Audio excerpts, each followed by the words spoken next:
मित्रों नमस्कार प्रणाम। मैं हंसराज चौधरी, संस्थापक श्री नवग्रह आश्रम सेवा संस्थान, आपसे बात कर रहा था।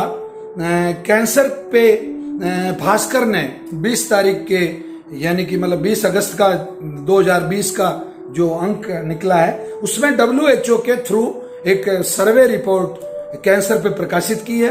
बहुत अच्छे आंकड़े हैं और सबसे महत्वपूर्ण बात यह है कि ये आंकड़े श्री नवग्रह आश्रम पिछले 6 साल से अपनी रिसर्च टीम के द्वारा रिसर्च करवा के आप लोगों को समय समय पे बताता आ रहा है, जिसके की वीडियो हम लोग पूर्व में कई वीडियो डाल चुके हैं। तो हमें बहुत खुशी हुई। हम ये प्रमाण पत्र नहीं दे रहे कि चलो भास्कर ने कह दिया इसका मतलब हम सही है। हम तो बिल्कुल शुरू से ही सही थे और आज भी सही हैं और भविष्य में भी सही रहेंगे। ये मेरा घमंड नहीं बोल रहा, मैं मेरी ईमानदारी बोल रही है। किसी में अगर इतनी ईमानदारी है तो आंख में आंख डाल के बिल्कुल काम करे। काम की पूजा मेरे भाई दोस्तों, काम हमेशा पूजा जाता है दुनिया में। कार्य जो आपका है वो हमेशा कार्य की पूजा होती है, कार्य ही पूजा है। निश्चित रूप से नवग्रह आश्रम उस पर खरा उतर रहा है। तो आता हूं मैं विषय पे। ये भाग 2 है। मैंने एक भाग 1 अभी आपको पहले आप लोगों के श्री चरणों में प्रस्तुत किया।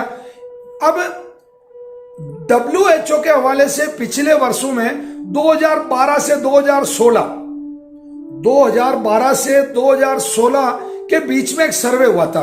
इन 6 वर्षों में भारत में सर्वाधिक मौतों का जो आंकड़ा था वो आंकड़ा बहुत चौंकाने वाला था। उस समय वो आंकड़ा 25-26% के पास था और आज की तारीख में यह आंकड़ा 35% पहुंच गया। वो सिर्फ और सिर्फ तंबाकू की वजह से। यानी कि ये जो भाग 1 का अगला हिस्सा है तो ये जो आंकड़ा है ये आज भी इसमें बहुत जबरदस्त तरीके से बढ़ोतरी हुई है। मौत के आंकड़े बता रहा हूं मैं आपको, कैंसर के डरा नहीं रहा हूं, समझा रहा हूं। तंबाकू नहीं खाओगे, क्या डर की बात है? तंबाकू नहीं खाओगे तो कैंसर नहीं होगा। 35% मौतों का कारण अकेली तंबाकू है और सरकारें हैं कि उनको 300% टैक्स चाहिए, इसलिए तंबाकू बेचनी जरूरी है। तंबाकू के उत्पादों पर रोक नहीं लगानी उनको, शराब के उत्पादनों पर उसको रोक नहीं लगानी, 200-300% उनको टैक्स लेना है।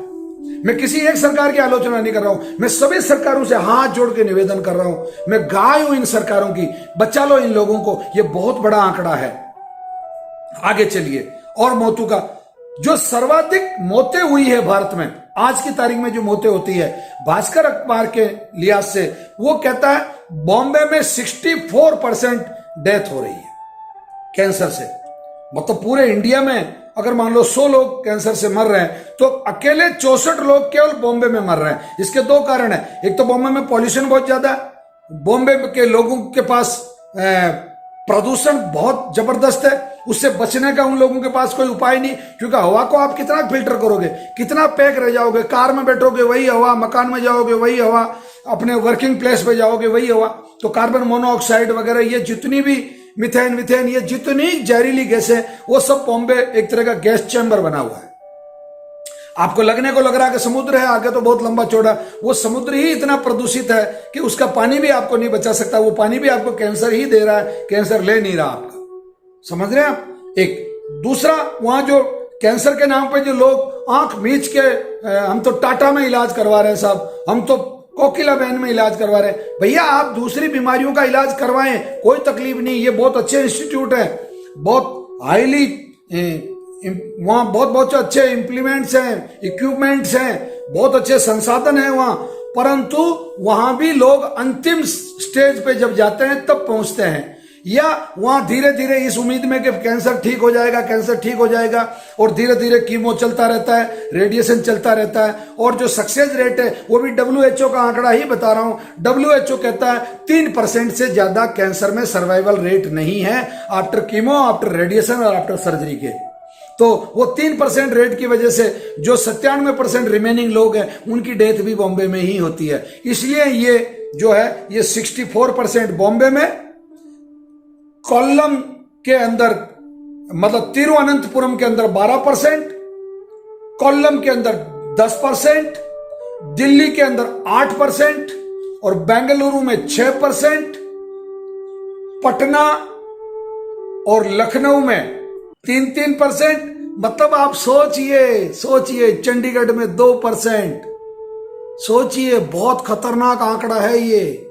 आपका कैलकाटा 1% में केवल 1% कोलकाता, हैदराबाद 0.5% है। समझिए इस बात को, बहुत बहुत खतरनाक आंकड़ा है ये। और ये सिर्फ और सिर्फ तंबाकू और शराब की वजह से ये आंकड़े वहां बढ़े, या वहां जो चिकित्सा सुविधाएं हैं उनकी वजह से लोग वहां जाते हैं और उनकी डेथ वहां होती। ओके, आगे चलिए। परंतु आयुर्वेदिक चिकित्सा से, परंपरागत चिकित्सा जो श्री नवग्रह आश्रम दे रहा है, उसमें आपका जो डेथ रेट है वो बहुत कम है। समझिए इस बात को। अगला आंकड़ा बता रहा हूं मैं आपको। संसार में कैंसर डेथ रेट जो है अमेरिका में वो 29% है, ब्रिटेन में 40% है डेथ रेट। ध्यान से सुनना इस बात को। वहां के जो आंकड़े हैं, वहां की जो ये संस्थाएं हैं, वो आंकड़े अपने हिसाब से निकालती है और वहां आंकड़ों पे बहुत ज्यादा अंकुश है। वहां जितनी बड़ी बड़ी जो औषधियां बनाने वाले जो बहुत बड़े बड़े जो घराने हैं, जो फार्मेसी हाउसेज है, वो लोग आंकड़े मैनिपुलेट करते हैं। इतना होने के बाद भी, इतनी छलनी होने के बाद, इतना अंकुश लगाने के बाद भी आप देखिए अमेरिका में 29%, ब्रिटेन में 40% रूस में 58%, फ्रांस में 40% और भारत में 68%।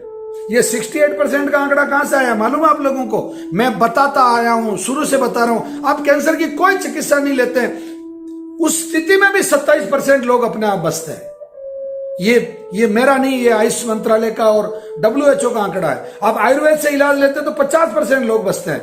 आप नवग्रह आश्रम से लेते हैं तो 77% लोग की जान बचती है। ये इसलिए, मतलब इतना होने के बाद में भी भारत में 68% लोगों का जो डेथ रेट है ये बहुत चौंकाने वाला है। बाकी एलोपैथी का तो केवल, मतलब कीमो, रेडिएशन और सर्जरी के बाद में केवल 3% जो सक्सेस रेट है, जो सर्वाइवल रेट है। इसका मतलब, सर्वाइवल रेट का मतलब होता है 6 वर्ष तक उस रोग का आपके शरीर में वापस नहीं आना और 6 वर्ष के अंदर अंदर आप उस रोग की वजह से आपकी डेथ नहीं होना। यह महत्वपूर्ण बात है। अब आगे चलिए आप। एक किले यूनिवर्सिटी है, किले, जो अमेरिका की एक बहुत बड़ी यूनिवर्सिटी है ये, और फ्रांस और जर्मनी और कई देशों में इसकी शाखाएं हैं, ब्रांचेज हैं। कैंसर पर ये बहुत बेसिक काम कर रही है। तो कैंसर रिसर्च करने वाली ये प्रमुख यूनिवर्सिटी है। अब इसने क्या बताया, भास्कर ने जो छापा है, कि किले यूनिवर्सिटी ये कहती है कि कुछ ऐसे लक्षण और कारण हैं जिन पे लोग बिल्कुल ध्यान नहीं देते हैं, और जबकि वो लक्षण और कारण कैंसर की तरफ इंगित करते हैं। यानी कि वो अगर लगातार बने रहते हैं तो आपको कैंसर होने के पूरे चांस बन रहे हैं। और वो पहला कारण है, मतलब जो पेशाब में किसी को खून आ रहा है, कोई ध्यान ही नहीं दे रहा, आया होगा यार, कोई बात नहीं, अरे यार आया होगा, क्या बात कर रहे हो आप? पेशाब में खून आना मतलब प्रोस्टेट कैंसर को बढ़ावा दे रहा है। या आपका जो ब्लैडर है, यूरिन ब्लैडर, उसके में भी मतलब आपको कहीं ना कहीं समथिंग इज रॉन्ग, कहीं ना कहीं प्रॉब्लम है। आपकी किडनीज में कहीं ना कहीं प्रॉब्लम है। तो ये पेशाब के कोई बहुत लंबा चौड़ा संस्थान है। पेशाब में खून आना, इस पे ध्यान नहीं देना, पहला। दूसरा, कुछ निगलने में, गटकने में, अगर आपको, आपके गले में अगर परेशानी हो रही है, अरे कोई फर्क नहीं पड़ता, चलो इसको लिक्विड करके ले लेता हूं, नहीं, आप अपने गले की ENT के डॉक्टर से जांच करवाइए, पता कीजिए इसका कि आपके गले में कहीं कोई कैंसर का ट्यूमर तो डेवलप नहीं हो रहा है।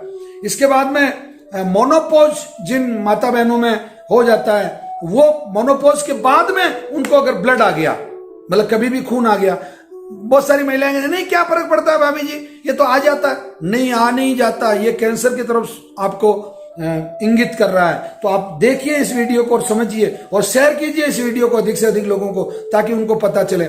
इसके बाद में एनीमिया होता है, खून की कमी होती है। खून की लगातार, अगर आपका जो हीमोग्लोबिन है वो अगर डाउन रहता है, RBC अगर आपकी लगातार डाउन रहती है, कम रहती है, तो निश्चित रूप से आपको मतलब लेक्यूमिया यानी कि खून का कैंसर होने के पूरे चांस बन रहे हैं। ये बिल्कुल हमारा खुद का, मेरा व्यक्तिगत अनुभव ये देखा हुआ है। इसके बाद में आप जब लेटरिन जाते हैं, शौच क्रिया के लिए जाते हैं, तो उसमें लेटरिन के साथ में खून का आना, ये भी मतलब आपके रेक्टम कैंसर की तरफ इंगित करता है, आपके कोलोन कैंसर की तरफ इंगित करता है, आपके आंतों के कैंसर की तरफ इंगित करता है, आपके आमाशय के कैंसर की तरफ इंगित करता है। तो आपको इसमें भी विशेष तौर से ध्यान देने की जरूरत है। खांसी में आने वाला खून, जब आप खांसते हैं, कफ आपका निकलता है, तो उसमें कभी कभी अगर कोई मान लो खून की बूंद आती है, इसको बहुत हल्के में मत लीजिए। बहुत आप ऐसा मत सोचिए कि मेरे दांत में से आ गया होगा या मैंने कोई चीज खाई है तो बाइट हो गया होगा। नहीं, ये बहुत गलत संकेत है।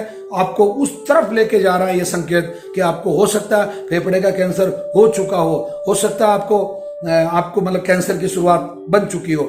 इसके बाद में स्तन में किसी भी बहन के मातृ शक्ति के किसी भी स्तन में, चाहे वो किसी भी उम्र की रही हो, उसमें अगर गांठ आपको महसूस होती है तो उस गांठ को बहुत हल्के से मत लीजिए।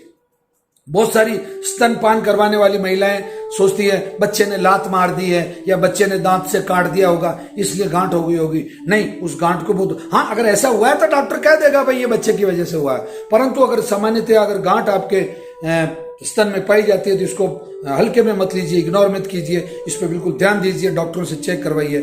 अंत में मैं आप लोगों को एक बात बहुत अच्छी बताना चाहता हूं, भारत के अंदर कैंसर अब बहुत तेजी से फैलने वाला है, जड़ें जमाने वाला है, क्योंकि लोगों की जो लाइफस्टाइल है वो धीरे धीरे अमेरिका, ब्रिटेन और जो बाहर के जो देश हैं उन देशों जैसी होती जा रही है। अतः मैं भारत के लोगों से पुनः निवेदन करता हूं, अपनी भारतीयता पर आइए, गर्व कीजिए अपनी संस्कृति पे। अपनी संस्कृति क्या है?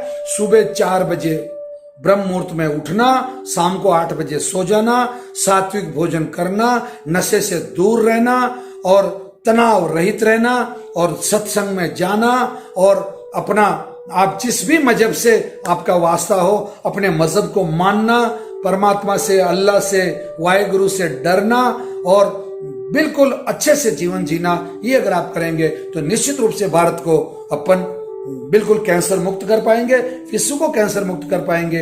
इसी के साथ मैं पुनः आप लोगों से निवेदन करता हूं कि श्री नवग्रह आश्रम यूट्यूब चैनल को सब्सक्राइब रखिए, हंसराज चौधरी यूट्यूब चैनल को सब्सक्राइब रखिए। ये लड़ाई मैं आपके साथ मिलकर लड़ने को तैयार हूं। आइए आवाज बुलंद करते हैं, कैंसर मुक्त विश्व, कैंसर मुक्त विश्व, कैंसर मुक्त विश्व।